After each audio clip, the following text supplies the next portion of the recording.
बाप और बेटे और उल कुदस के नाम में आमीन। ऐ मेरे खुदा, मैं ईमान रखता हूँ कि तू यहाँ हाजिर व नाजिर है। मैं तुझे सिजदा और अपने सारे दिल से प्यार करता हूँ। तूने मुझे नेस्त से पैदा किया, अपने बेटे की मौत से छुड़ाया, अपने रूल कुदस के फजल से पाक किया। तूने गुजरी रात मुझको सलामत रखा और आज का दिन मुझे बख्शा है। इन और सब बाकी नेमतों के लिए जो तूने मुझे बख्शी हैं, मैं फरोतनी से तेरा शुक्र करता हूँ। मैं अपने सब ख्यालात, बातें, काम और दुख तेरे हुजूर पेश करता हूँ। मुझे अपना फजल बख्श ताकि मैं तुझे नाराज़ ना करूँ, बल्कि सब तरह से आज तेरी पाक मर्जी बजा लाऊं। आमीन। वो हवा बोते हैं, वो बगुला काटेंगे। हमारे लिए आज की पहली तलावत होशिया नबी की किताब, उसका 8वां बाब 4 से 7 और फिर 11 से 13 आयत तक। उन्होंने बादशाह मुकर्रर किए हैं, लेकिन मेरी तरफ से नहीं। उन्होंने सरदार ठहराए हैं, लेकिन मैंने ना जाना। उन्होंने अपनी चांदी और सोने से बुत बना लिए हैं, जिनसे वो नेस्तो नाबूद हों। ऐ सामरा, मैं तेरे बछड़े को रद्द करता हूँ। मेरा गज़ब उन पर भड़का है। वो कब तक पाक होने से मुनकिर रहेंगे? क्योंकि ये भी इस्राएल की करतूत है। कारीगर ने उसे बनाया है, वो खुदा नहीं। सामरा का बछड़ा यकीनन रेजा रेजा कर दिया जाएगा। चूंकि उन्होंने हवा बोई है, वो बगुला काटेंगे। ना उनकी फसल बालियों की होगी, ना उस अनाज से आटा निकलेगा, और अगर निकले भी तो परदेसी उसे निगल जाएंगे। चूंकि इफ्राइम ने गुनाह करने के लिए बहुत से मज़बा बनाए हैं, इसलिए मज़बा उसके गुनाह करने का बायस हुए हैं। मैं उसकी खातिर शरीयत की उम्दा बातें लिखवा देता हूँ, लेकिन वो अजनबी बात समझी जाती है। वो मेरे हदियों की कुर्बानियों के लिए गोश्त गुजरानते और खाते हैं, लेकिन खुदावंद उनसे खुश नहीं। वो इस वक्त उनकी बदकिरदारी याद करेगा और उनके गुनाहों की सज़ा देगा। वो मिस्र को लौट जाएंगे। पाकलाम का पढ़ा और सुना जाना हम सब के लिए बाइस बरकत हो। खुदा का शुक्र हो। इस्राएल का घराना खुदावंद पर तवक्कुल करे। मेरे अज़ीज़ो, आइए हम खुदावंद अपने खुदा की हम्द व तारीफ़ करें।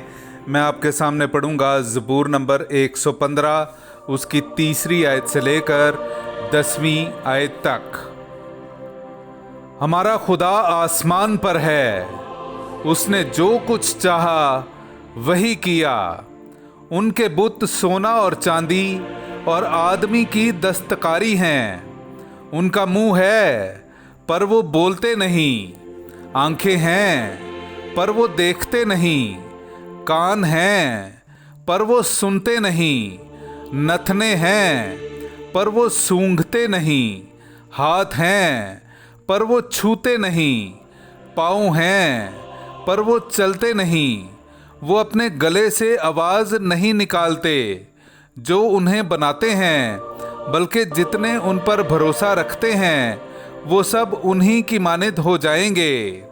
इस्राएल का घराना खुदावंद पर तवक्कुल करता है, वही उनका मददगार और उनकी सिपर है।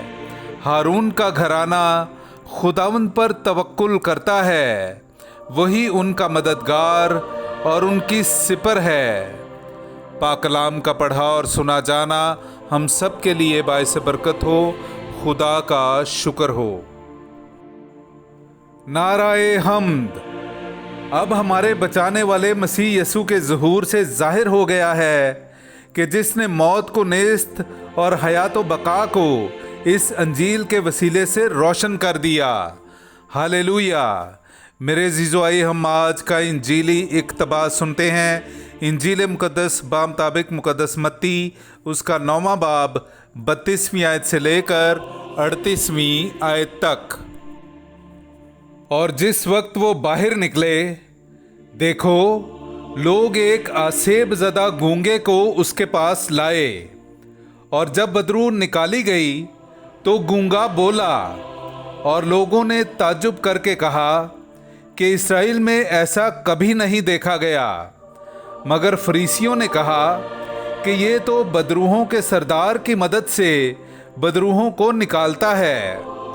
और यीशु सब शहरों और गांवों में फिरता रहा और उनके इबादत खानों में तालीम देता और बादशाही की खुशखबरी की मुनादी करता और हर बीमारी और कमज़ोरी दूर करता रहा। और जब उसने हुजूम को देखा तो उसे उस पर तरस आया, क्योंकि वो उन भेड़ों की मानिद जिनका चरवाहा ना हो, खस्ता हाल और परागंदा था। तब उसने अपने शागिर्दों से कहा कि फसल तो बहुत है मगर मजदूर थोड़े हैं, इसलिए तुम फसल के मालिक की मिन्नत करो कि वो अपनी फसल काटने के लिए मजदूर भेज दे। पाक कलाम का पढ़ा और सुना जाना हम सब के लिए बाइस बरकत हो। खुदा का शुक्र हो। ऐ हमारे बाप, तू जो आसमान पर है, तेरा नाम पाक माना जाए, तेरी बादशाही आए, तेरी मर्ज़ी जैसी आसमान पर पूरी होती है ज़मीन पर भी हो। हमारे रोज़ की रोटी आज हमें दे, और जिस तरह हम अपने कर्ज़दारों को बख्शते हैं, तू हमारे कर्ज़ हमें बख्श, और हमें आजमाइश में न पड़ने दे, बल्कि हमें बुराई से छुड़ा। आमीन। सलाम ए मरियम पुरफज़ल, खुदावंद तेरे साथ है, तू औरतों में मुबारक है, और मुबारक है तेरे पेट का फल यीशु। ए मुकद्दसा मरियम, खुदा की माँ, हम गुनाहगारों के वास्ते दुआ कर, अब और हमारी मौत के वक्त। आमीन। जलाल बाप और बेटे और उल कुदस का हो, जैसा कि इब्तदा में था, अब है और हमेशा होगा। आमीन। ए मेहरबान यीशु, मेरे गुनाह मुझे मुआफ़ कर, मुझे दोज़ख की आग से बचा, तमाम रूहों को आसमान की तरफ खींच, ख़ास कर उनको जो तेरे रहम और करम के ज़्यादा मोहताज हैं। आमीन।